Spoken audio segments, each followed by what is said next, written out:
지난 11일 우리 군이 일본의 독도 침공 시나리오와 관련한 방어 대응 문건을 작성했다는 한국 언론의 보도가 나왔습니다.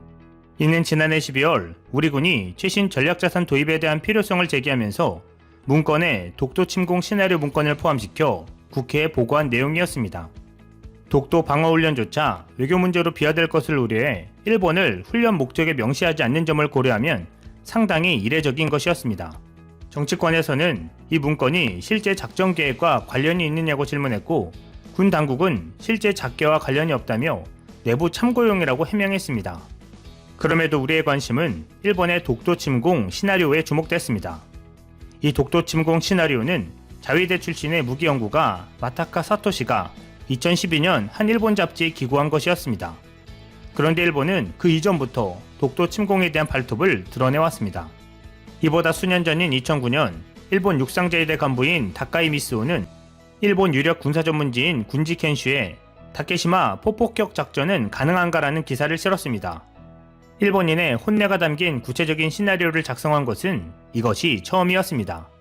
그는 독도 공격 계획은 군사 문제 문해안의 황당무계한 공상이 아니다라면서 이 제안을 계기로 정치권에서 국방의 기본 방침과 방어의 본령을 재검토하고 군 관련 기관은 독도와 관련한 부대 배치 등 국방체제의 전면 재검토에 들어가야 할 것이라고 주장했습니다.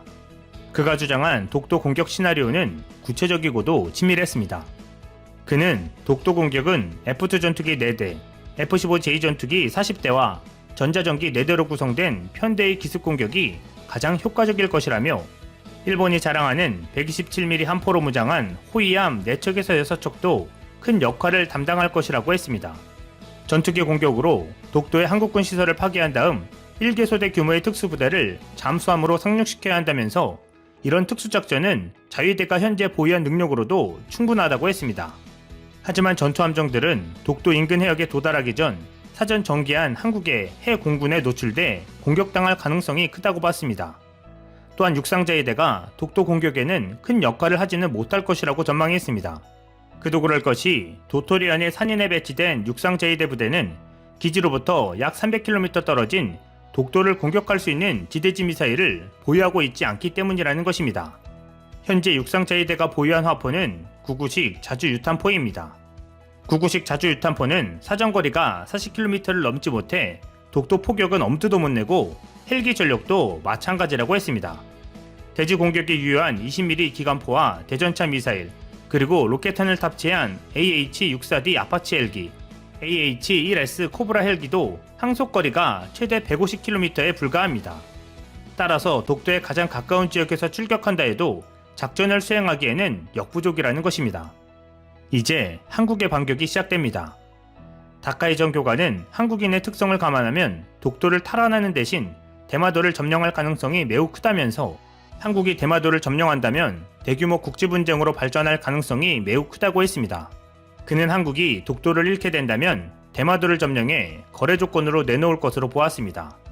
한국군은 해공군 해병대 전력을 동원해 대마도를 기습할 것이고 혼슈나 규슈로부터 증원군이 오기 전까지 주요 지역을 점령해 버린다는 것입니다. 한반도 남부에서 시누크 수송 헬기 5대에 분승한 공중기동부대 1개 중대가 출동합니다. 이들은 대마도 공항의 강하에 거점을 확보하고 해공군 등 후속부대가 들어와 작전에 돌입할 수 있는 만반의 준비를 합니다. 동시에 AH-1 코브라 헬기가 대마도 안의 자위대 주둔지, 레이더, 통신시설 등을 공격해 파괴합니다. 그리고 한국 공군의 KF-16 전투기는 서일본 일대의 스이기, 유타바루, 고마스 등 공군기지, 사세보, 마이즈루 등 해군기지, 지대공 미사일 진지 등 핵심 시설들을 공격할 것이라고 했습니다. 이와 함께 한국 해군의 잠수함들은 사세보, 마이즈루, 관문해협 등의 기뢰를 부설하고 해상자위대 함대의 출격을 원천 봉쇄해 해상교통 차단을 시도할 것으로 예상했습니다. 포항 또는 진해에서 출동태세를 갖춘 약 1,600명의 해병대원과 70대의 전차가 독도라는 독도형 강습함과 전차 양육함 3척에 분승해 대마도에 기습적으로 상륙할 것이라고 했습니다. 한국군은 전차, 휴대용 지대공 미사일, 박격포, 중화기 등을 배치하면서 진지 강화에 성공합니다.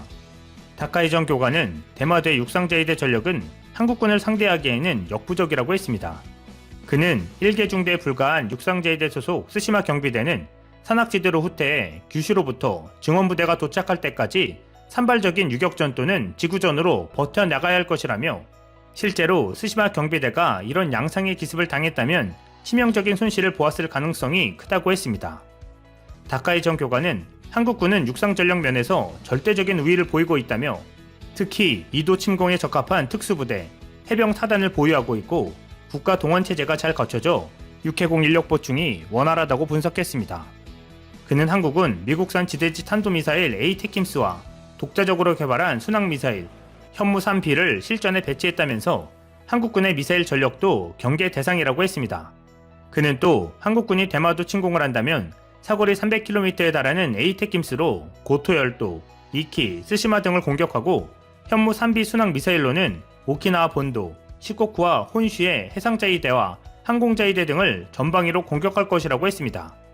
유사시 한국군과 교전을 벌일 육상자위대 서부방면대는 2개 사단, 1개 혼성단 등 약 2만 명을 넘지 않고 있고, 그 전력도 규슈와 오키나와 본도에 걸쳐 분산 배치되어 있습니다.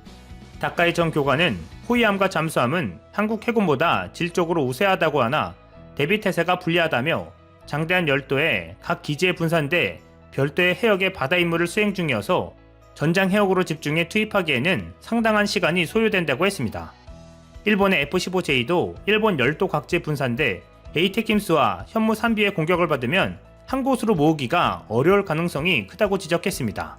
그러면서 미국을 위시한 강대국은 한일 간의 분쟁을 방치할 수 없을 것이고 유엔 안보리에서 전쟁의 종결을 촉구하게 될 것이라고 했습니다. 그는 미국은 한일 쌍방과 이해를 공유하는 동맹국이기 때문에 양국의 분쟁에 직접 군사를 개입해 수습할 가능성은 희박하다고 보았습니다. 결국 일본이 독도를 침공한다면 열도는 쑥대밭이 될 것을 각오해야 할 것입니다.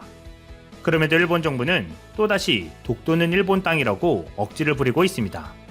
기시노부오 일본 방위상은 12일 기자회견에서 관련 질문에 보도 내용이 사실이라면 다케시마가 역사적 사실에 비춰도 국제법상으로도 분명히 우리나라의 고유 영토라는 것을 생각할 때 전혀 받아들일 수 없다고 밝혔습니다.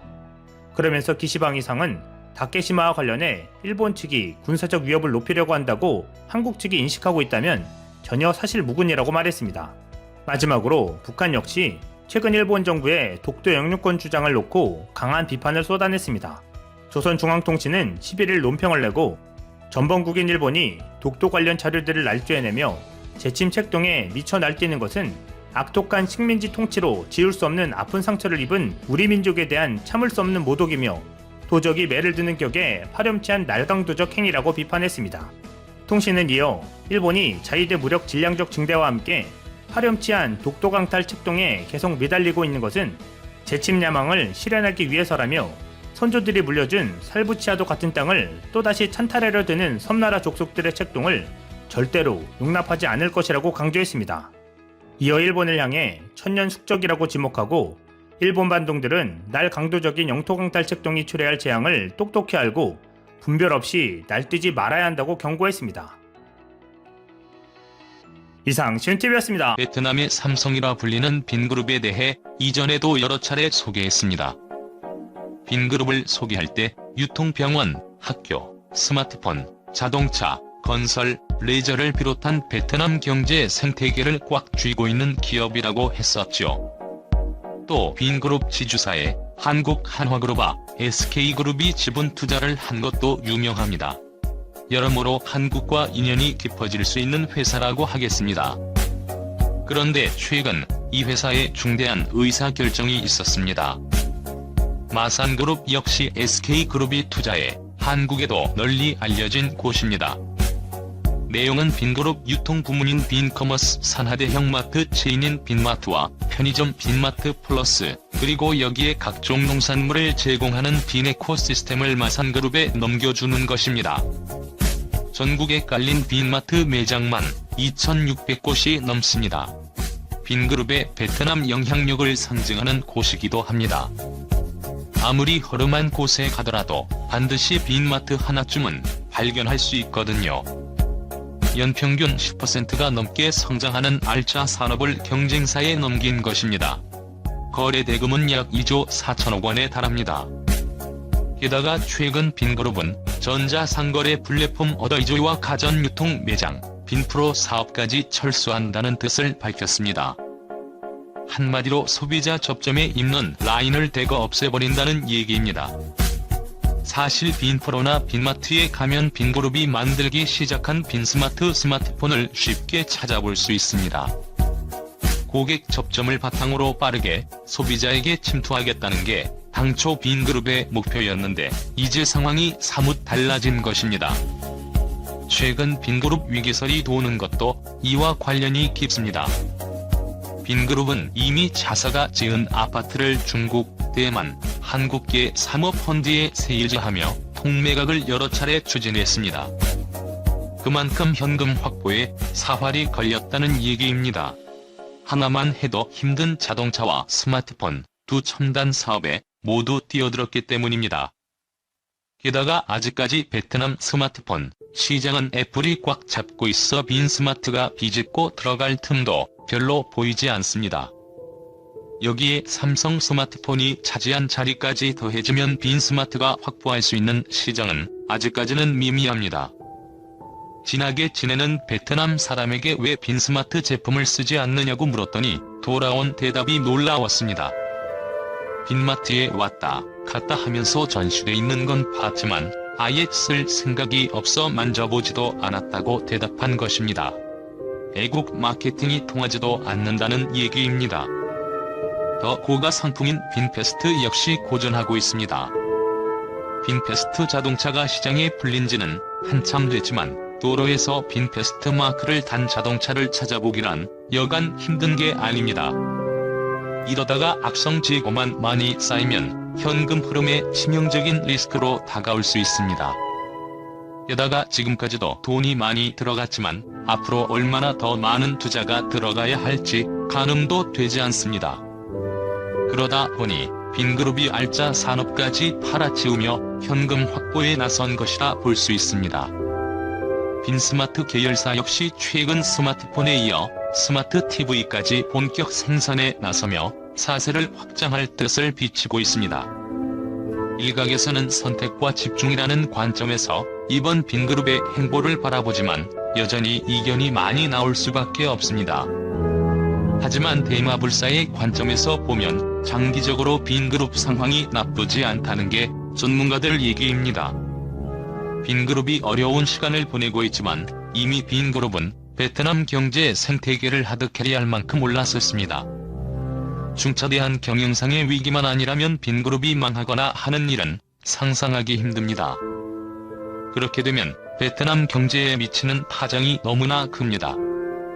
따라서 중장기적 관점에서 보면 빈그룹은 여전히 매력 있는 투자처로 볼 만하다는 것이 베트남 현지 의견입니다.